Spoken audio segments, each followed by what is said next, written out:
the greatest story ever told. Presented by the Goodyear Tire and Rubber Company.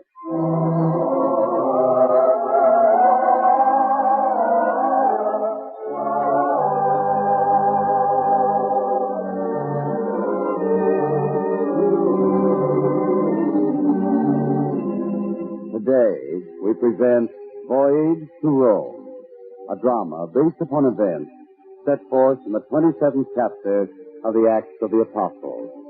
Events which are all part of the greatest life ever lived.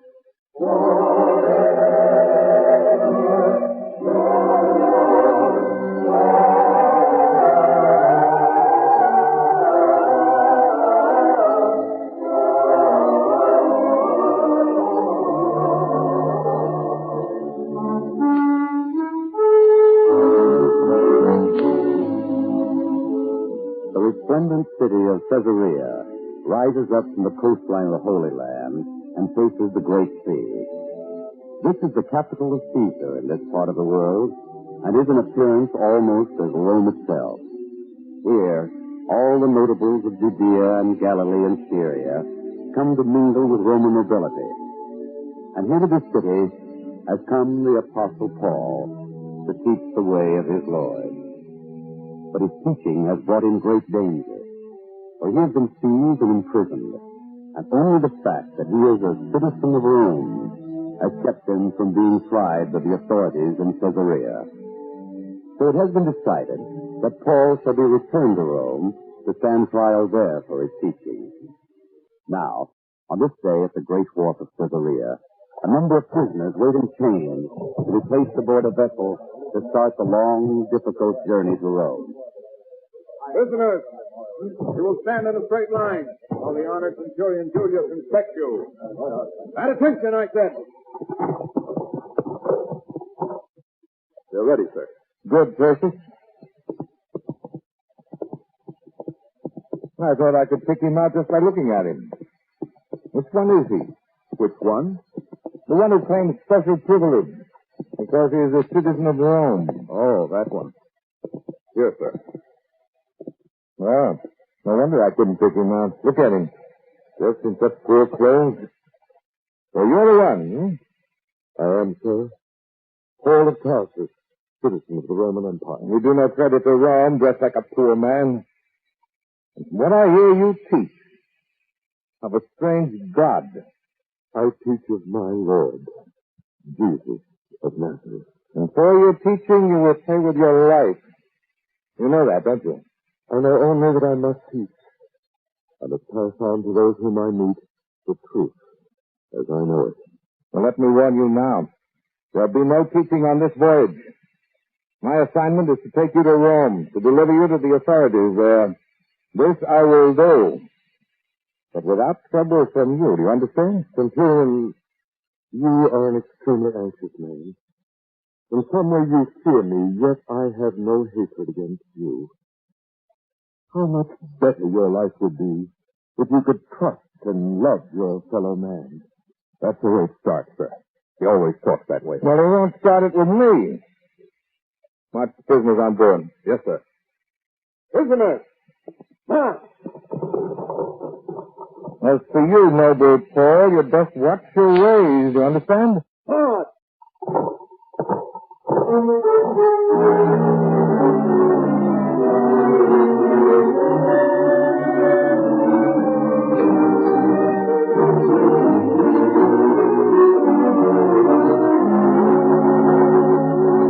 So, Persis, you say he insisted on seeing me? Yes, sir. Well, Paul, only a single day has gone by and you come to register a complaint. Well, no complaint, Brother Centurion. Oh. There was only a single request that I had. I hear that at dawn this vessel arrives in Sidon, and there I have many friends. What of it? If you would grant me the liberty, I would like to visit them. For who knows that I will ever have the opportunity to see them again, the charge against me being so grave. A man with a grave charge against him might see fit to escape. Better to be a fugitive than dead, huh? I will not seek to escape. They never do. Please, sir, have have you no compassion. I'm a soldier. I'm not trained to have compassion. I'm not paid to be merciful. I'm not a centurion because I practice leniency. I am what I am because those in command trust me to do my duty, and I will do it. A pity.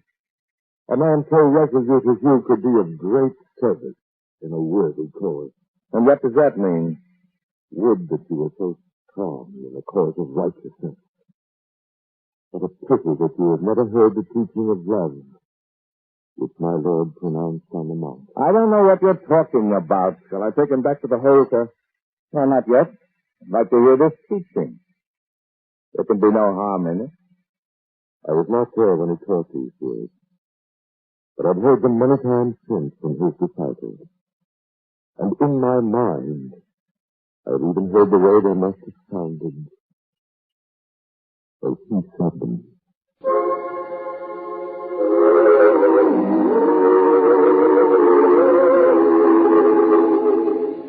You have heard that it hath been said, Thou shalt love thy neighbor and hate thine enemy.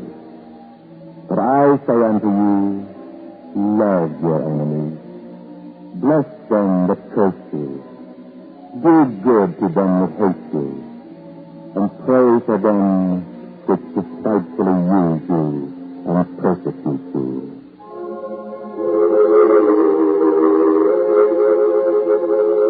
Yes, my friend, those are his words.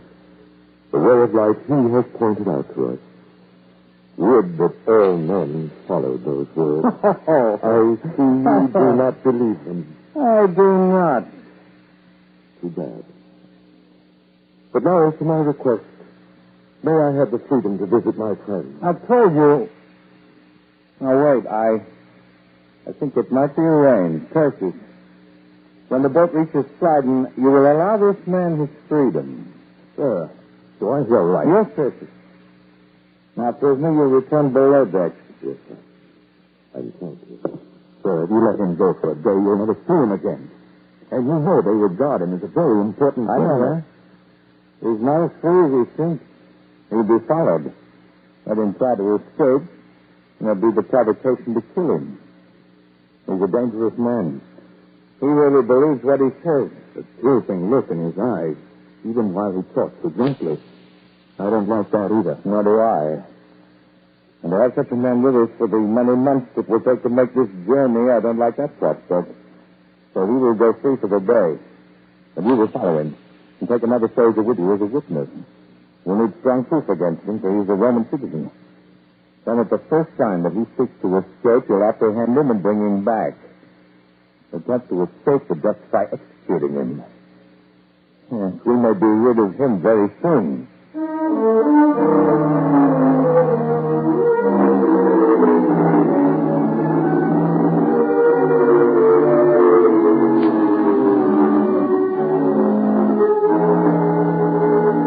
Well, Tertius, don't stand there mumbling. Speak up. What happened? I don't know. I saw him one moment, and in the next moment he was gone. Gone? We had followed him closely. Had seen him go from house to house. People greeted him. He went inside. Always he came out. Always I followed him to the next place. Yet you lost him. You let him get away. I don't know how it happened. I don't. But you do know what this will mean to me.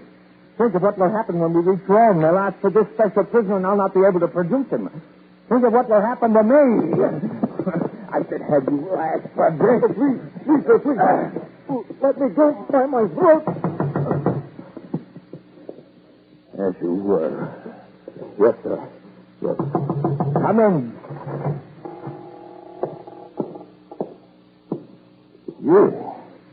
You're surprised to see me, sir? You should not be. I gave you my word. But still you had the chance to escape. But that would mean that I value my life more highly than yours. More highly than the mission on which I go. That is not so. I would not put you in jeopardy by escaping. Nor would I turn from the work which awaits me in Rome. Work? A trial awaits you there. And even death, yes. But before that, I will have the opportunity to teach of my Lord to Caesar himself. I would not seek to save my life and lose that chance. So you see, it was not really necessary to send Tertius after me. We'll return to the hold of the ship. Yes, sir.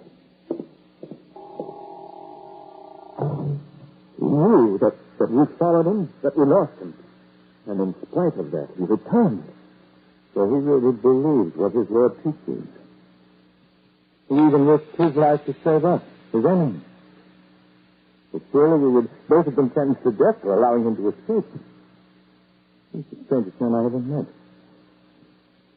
Well, this is return. We can set sail again. Give the order to the captain of the vessel. Yes, sir.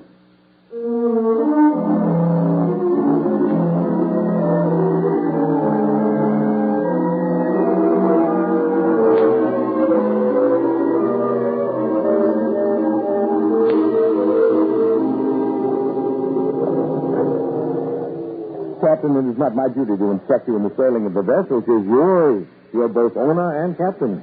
Oh, yet as centurion in command, you have soldiers and prisoners aboard this vessel. You are responsible for their safety. So I thought it best to consult you before we start the longest and possibly the most dangerous part of the voyage. From Crete here to the coast of Rome, there's no chance to sail along sheltered coastline. No, sir. Yet you believe we can make the journey in comparative safety. I think so. And I'm willing to abide by your decision. Sir, I do not wish to interrupt. You've already interrupted. What is it? The prisoner, Paul. We've had no trouble from him since we left Sidon. What's happened now? He insists that he must speak to you. Once we have set sail, I will have time to talk to him. But he claims he cannot wait. He must see you at once, before we lift anchor. Indeed. Bring him up here. He will have his chance to see me, but he'll regret it. Bring him to me at once. Yes, sir. That man, there'll never be an end of trouble with him. Yes, I've noticed him. He's a man with a religious air. For hours he will sit silently praying within himself, and around him there seems always to be an aura of some kind. The way the other prisoners respect him. The way... There he is. Well, Paul, you've insisted on seeing me. You've even insisted on having us put off the lifting of the anchor till we have talked. Doesn't it suit your pleasure to sail at this time? Sir, I feel sure that the sail now is to cause danger and difficulty. Captain? The man doesn't know what he's talking about. I have a strong premonition. There will be storms and tempests. The ship will be in danger, and all of us will be risking our lives. Nonsense, Captain. I beg you to put off the sailing.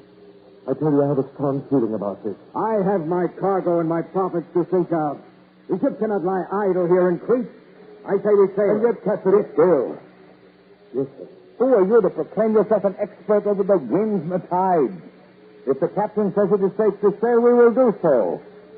Another word out of you will bring you great punishment. I have done my part by warning you. I can do no more. Search is taken below. Yes, sir. Come along. Captain, we will sail. Then I will devise some punishment to fit this prisoner. Takes it upon himself to instruct us in our duty.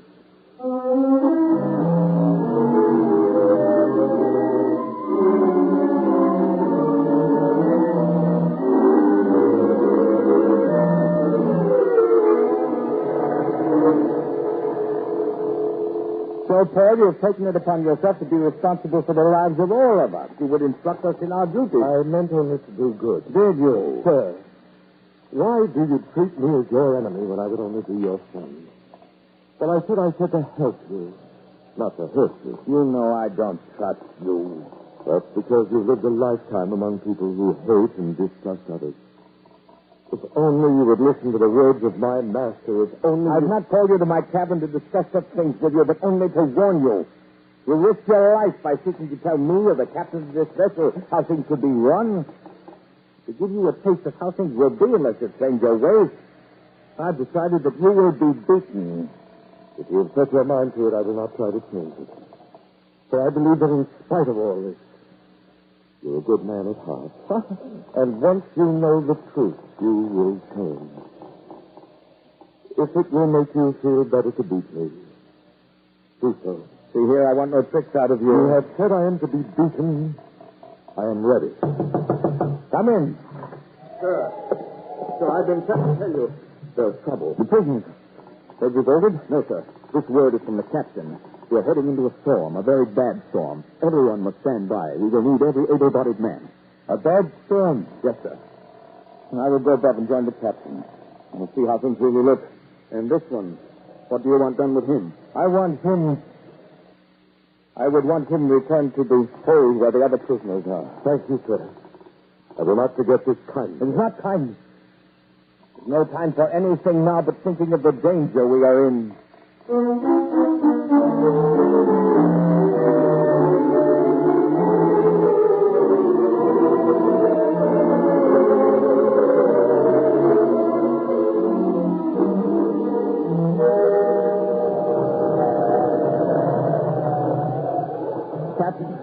Captain, is there anything we can do? Nothing more than we've done already.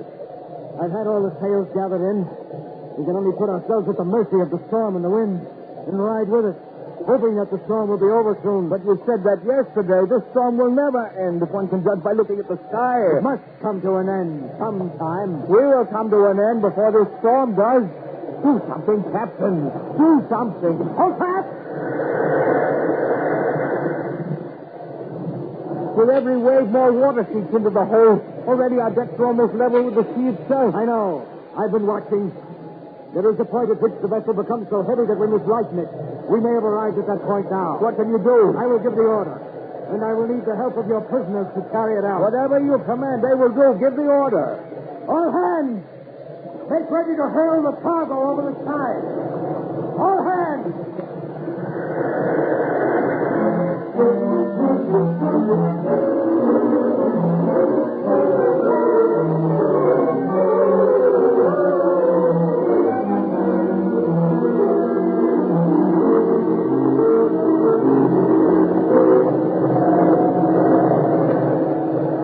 Still it rages. And now the danger is even worse than before. What is there left to do, Captain? Nothing. The cargo is over the side. We have hurled all the spare tackle over the side. There's nothing left to do. And therein lies the danger. The crew knows how badly off we are. They know there is nothing left to do. From now on, we can expect the worst. Mutiny. Even outright killing. I have my band of soldiers. You need not fear. They will be of little use now, for they're as much afraid as my sailors. They'll be as desperate and as dangerous. Yes, you might as well be ready for panic. At any moment now. And to think that all this could have been averted. We could not know there would be such a storm. He warned us. You mean the prisoner, Paul? Yes, he warned us. We would not listen. Now his worst prophecy is coming true. Understand fast. Well, the trouble is beginning, I fear. Look there, forward on the deck. The sailors come toward us in a band. This is what I feared.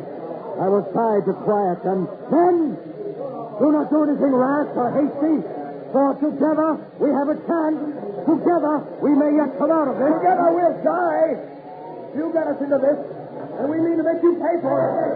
Sailors, take heed. I warn you now.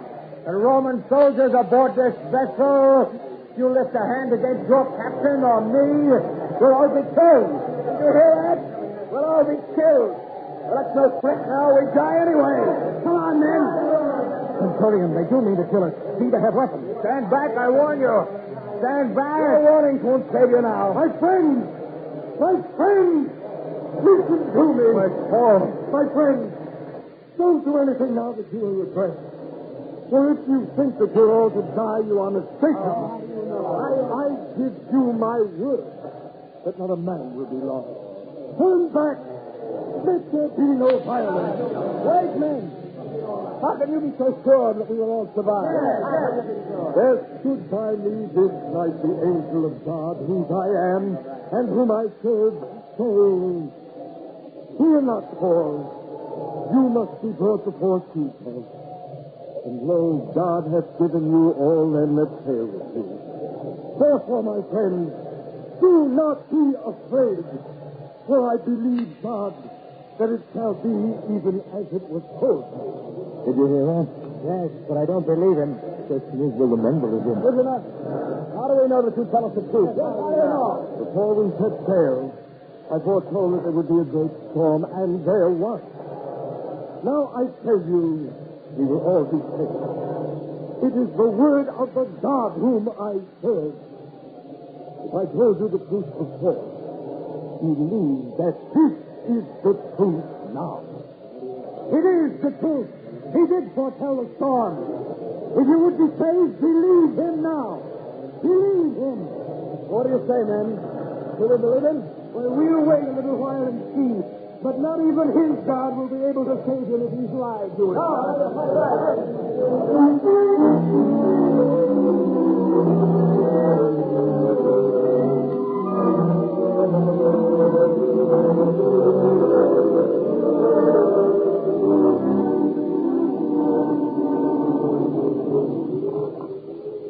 I wouldn't have believed it, sir.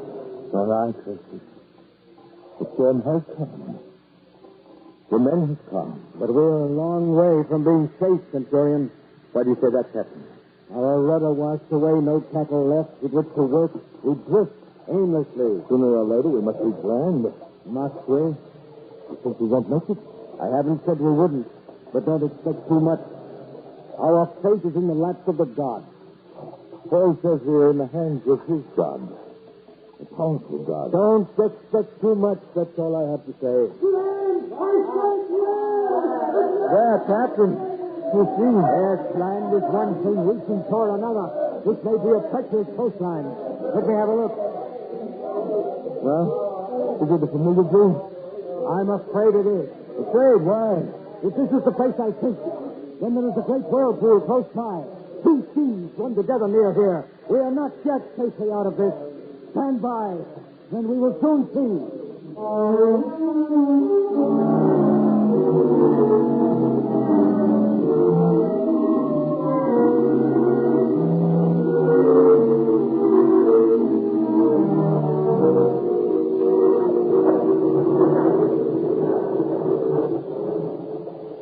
I told you, Centurion, I warned you.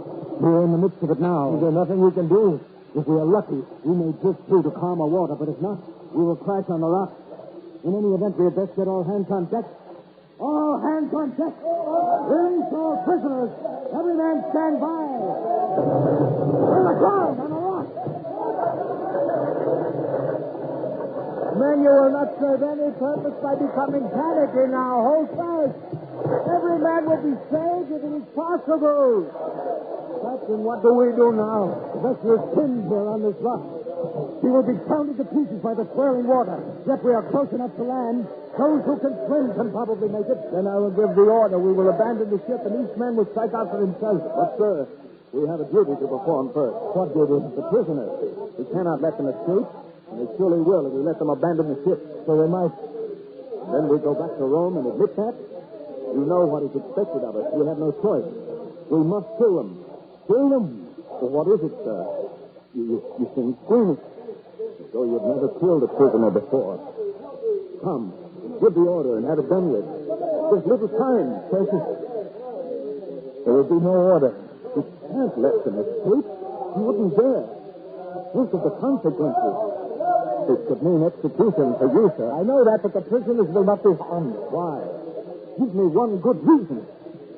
That man. I could not lift a hand against him. For not only did he warn us against the storm, but he saved our lives. So he could prophesy that the storm would pass. And each thing happened as he said. Truly, his God has powers beyond any we know of. I could not shed the blood of that man. This man, Paul, whom you hate, whom you are going to punish? But still, I wish I'd never seen the man. I hope I shall never see him again. He's heard my decision. The prisoners will be saved. If you're afraid to touch that one man, why let all the others go free? Because I have decided it will be that way. Yes, all the prisoners will be saved. Well, it's your decision and your life. I know that. Hear me. All you men, soldiers, sailors, prisoners, hear this. All prisoners will be unshackled. Then you go over the side. Each man who can swim will strike out for the shore. Men who cannot swim will take broken timbers from the vessel and try to float into shore. Each man is on his own. Good luck. Well, Centurion, you'd better take off your armor to make yourself light enough to stay afloat. As for me, I go over the side now. Farewell. Farewell, Captain. Sir, may I help you? Hey, Paul, you're still here. I thought I'd be rid of you once I gave the order to abandon the vessel. Let the others go first. I can wait. Now perhaps I can help you to unbuckle your armor. There's not too much time. The vessel will sink very soon. I can do this by myself. Then may I at least thank you. You've saved many innocent lives this day, but at risk to your own. I've done what I thought best in my judgment.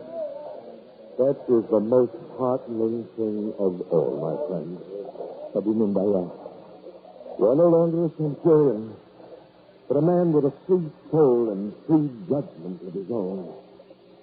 You are not the man you were on the day we first met. Something fine and wonderful has happened to you. Nothing has happened to me. You do not know what it is as yet. But one day you will know. You have encountered him, and you will never be the same as you were. No, for his spirit has touched you, and you have learned to love your fellow men. I knew that you would. I knew it. You knew it, yes. As I knew all those other things would happen. So now, friend, into the water before this vessel cracks in two. And remember, we will meet again one day in his service. Yes, we will meet again. I know it.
This program was brought to you by the Goodyear Tire and Rubber Company.